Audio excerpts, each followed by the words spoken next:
truckers who work in this incredible facility, moving goods and services across our country. I think they will agree. When they fill up their tank, when they go shopping themselves, these truckers will tell you that after 8 years, Justin Trudeau is not worth the cost, crime, or corruption. He's not worth the cost. You see that every day at the grocery store. When you take the items out of and run them through the scan, and you see that number getting bigger and bigger, and you sometimes feel like you have to put things back in the cart and return them to the shelves because you can't afford to pay the bill. This is a common story now. 1 in 10 Torontonians are going to a food bank after 8 years of Justin Trudeau. 1 in 10. Can you imagine that? One of the biggest and wealthiest cities in the world. 2 million food bank visits a year in Canada. That's a record-smashing increase of 32% since Trudeau took office. Next year, we expect 1 million more annual visits because food prices continue to rise faster than wages. After 8 years of Justin Trudeau, we've had 28 dead bodies in freezers outside the St. John's Hospital next to a dumpster because their families can't afford a burial or cremation. These, in Armukto, 50 military families are eating at the local food bank. Military families who risk their lives for us are not getting enough to pay for their groceries. After 8 years of Trudeau, there are now 35 homeless encampments in Halifax, in one city. These encampments are now visible everywhere you go. The food professor, Sylvain Charlebois, reveals that after 8 years of Trudeau, not only is the price of food going up, but the amount Canadians have to pay for it is going down. In other words, most families are spending less than is necessary to buy their families an affordable a nutritious basket of food. That means people are going malnourished. Scurvy is making a comeback after 8 years of Justin Trudeau. These are the real-world consequences of Justin Trudeau and the NDP doubling the national debt, raising taxes on middle-class and poor Canadians. Trudeau famously said that the economy is not about numbers, it's about people. Well, I hate to break it to you, Justin, but numbers affect people. In fact, as Pythagoras said, numbers rule the universe. And numbers are the things that you see on that receipt at the grocery store. Numbers are the things on the price billboard at the gas station. Numbers are those little digits on the screen when you're looking at your monthly mortgage payment. If you're brave enough to bring it up on your screen, those are all numbers, Justin. And those numbers impact how much food are in the bellies of people, or whether they have roofs over their heads, or whether they have to work 70 hours a week just to avoid eviction. Numbers rule the universe, and unfortunately the numbers are cruel for Canadians after 8 years.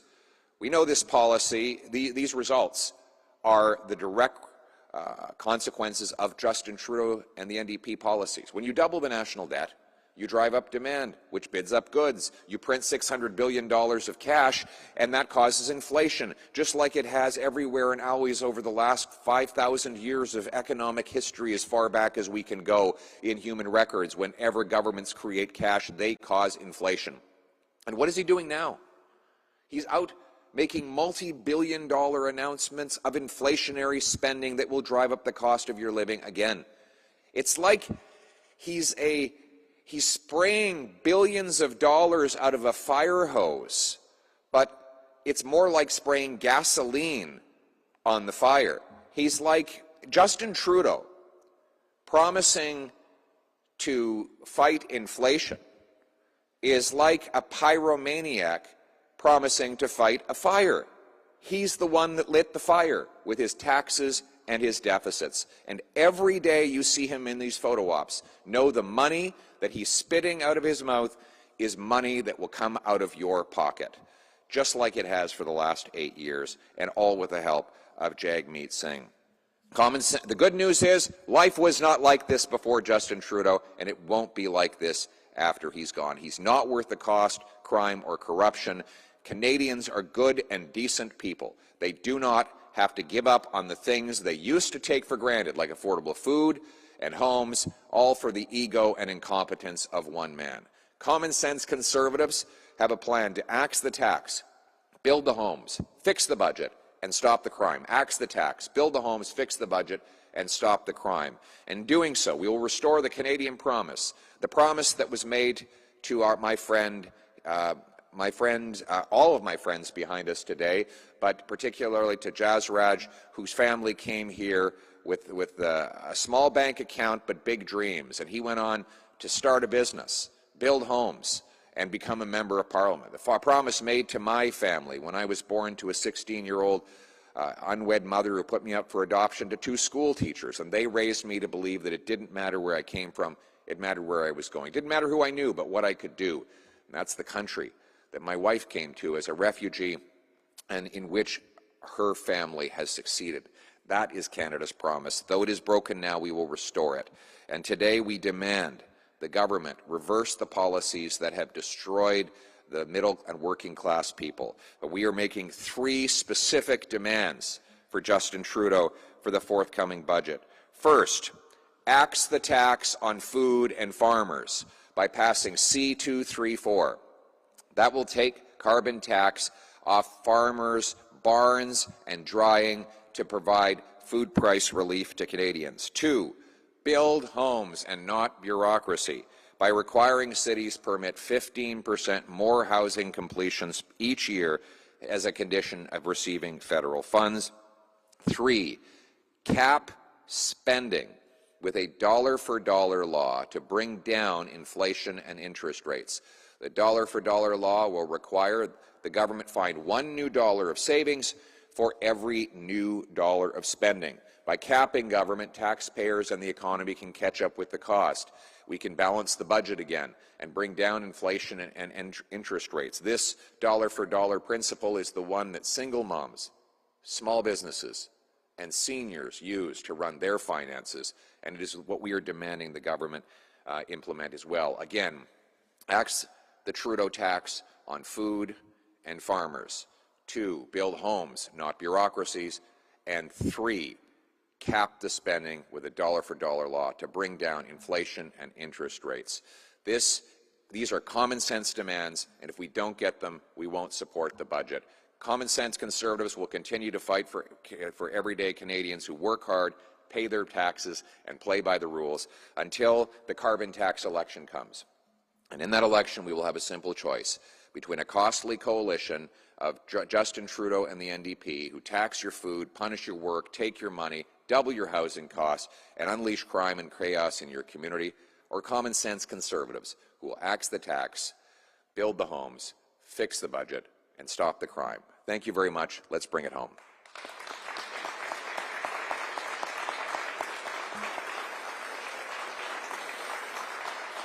Thanks, guys. Thank you. Thank you. Thank you so much. We'll now have time for a few questions from the floor. Clayton Demain with True North. You said you'd, in the past, that you'd work toward meeting Canada's NATO target of spending 2% of our GDP on defense. Where would that money be spent? And under your dollar-for-dollar plan, where would you cut to account for that massive spending? Well, where would it be spent? On the front lines, better equipment and better resources for the men and women in uniform, more reservists who are not only equipped to prepare Canada for an armed conflict, but also can apply the military skills they learn in the civilian economy. How will we do the dollar-for-dollar rule? Well, we're going to cut back office bureaucracy, botched procurements, and foreign aid to dictators, terrorists, and multinational bureaucracies. We'll bring that money home and invest it in our military. Thank you. Thank you. Next question. Steve from TVO. Hi, Pierre. Could you describe your relationship with Doug Ford? He's the Premier. I'm the leader of the federal opposition and the next Prime Minister of Canada. And my relationship with him is the same as with everyone. I will work with anyone to axe the tax, build the homes, fix the budget, and stop the crime. Thank you. Thank you. Next question. Michael Drapac, CBC News. Thanks, Mr. Polyev. 6 premiers are now calling for a First Minister's meeting with the Prime Minister on the carbon tax. He is not committing to that. What do you think that says about Mr. Trudeau when he refuses to meet with premier leaders as a group? And what does that say about federalism and how it should work? Merci beaucoup. Thank you very much. Justin Trudeau has a radical agenda to massively expand the size, cost, and power of the federal government, which comes at the expense of working people and seniors. It crowds out everybody, including the premiers. He wants to dominate over all of the regions of Canada and impose his will. He's imposed an unconstitutional anti-development law, C-69, and a back-breaking carbon tax opposed by 70% of premiers and Canadians. If Justin Trudeau is so sure of his plan to quadruple the carbon tax to 61 cents a litre, he should have the courage to sit down with our premiers and explain that to them, because they oppose his plan. They know that his tax is going to take money away from hospitals and schools, who have to spend more on their energy, take money out of our local social services, who will be paying out more assistance to people who can't afford to eat. It will force more social breakdown because people can't keep it together. So he should have the courage to sit down with the premiers and explain why he believes he needs even more money. In every single province the federal carbon tax applies, middle-class Canadians pay more than they get back, according to the parliamentary budget officer. And the Prime Minister, by the way, he should stop gaslighting and attacking the premiers and other common-sense Canadians. He is lying when he says the carbon tax makes you better off. The parliamentary budget officer has calculated that in every province, 60% of Canadians pay more in carbon tax costs than they get back. Everybody knows it. Justin Trudeau knows it. He needs to stop lying and sit down with the premiers and admit that his carbon tax is just like him, not worth the cost. And in French. En français. Justin Trudeau est le premier ministre le plus expansionniste et centralisateur dans l'histoire de notre pays. Il a agrandi le rôle de l'État fédéral en réduisant les pouvoirs des provinces et des citoyens. Il veut ramasser tout l'argent à Ottawa et tout le contrôle entre les mains de lui et ses fonctionnaires dans la capitale, Ottawa. Ce qui m'étonne, par contre, c'est que le Bloc l'appuie. Le Bloc a voté pour 500 milliards de dollars de dépenses centralisatrices, inflationnistes, expansionnistes de Justin Trudeau. Donc, pourquoi le Bloc, un soi-disant parti de souveraineté, veut-il ramasser l'argent des Québécois à Ottawa? N'est-il pas une contradiction en ça? Le seul parti qui a voté pour moins de gouvernement fédéral, pour un État plus petit et un Québec et des Québécois plus grands, c'est le Parti conservateur. Nous voulons réduire la taille et le pouvoir de l'État fédéral pour agrandir le pouvoir des Québécois et de tous les citoyens du Canada. Nous sommes le seul parti comme ça, un petit gouvernement avec des grands citoyens. J'insiste que le premier ministre s'assoie avec les premiers ministres du Canada pour écouter leurs demandes et leurs revendications et qu'il arrête d'envahir dans les compétences du Québec et des provinces. Thank you. This will be the final question. Sarah Tomlinson, Radio-Canada. Lequel des programmes du gouvernement Trudeau abolirez-vous pour équilibrer le budget? Les soins dentaires, les soins à médicaments ou des garderies abordables?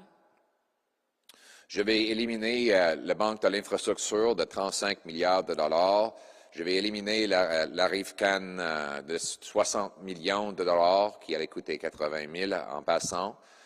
Je vais éliminer le fonds vert d'1 milliard de dollars qui est déjà, on a 150 millions de dollars qui sont mal dépensés ou perdus pour payer des petites familles libéraux. Je vais éliminer, je vais couper dans les consultants qui consomment maintenant 21 milliards de dollars. Ça, c'est 1 400 dollars pour chaque famille canadienne. C'est un énorme gaspillage d'argent et je vais couper tous ces dépenses-là pour réduire le coût du gouvernement et le coût de la vie pour les Canadiens. Thank you very much.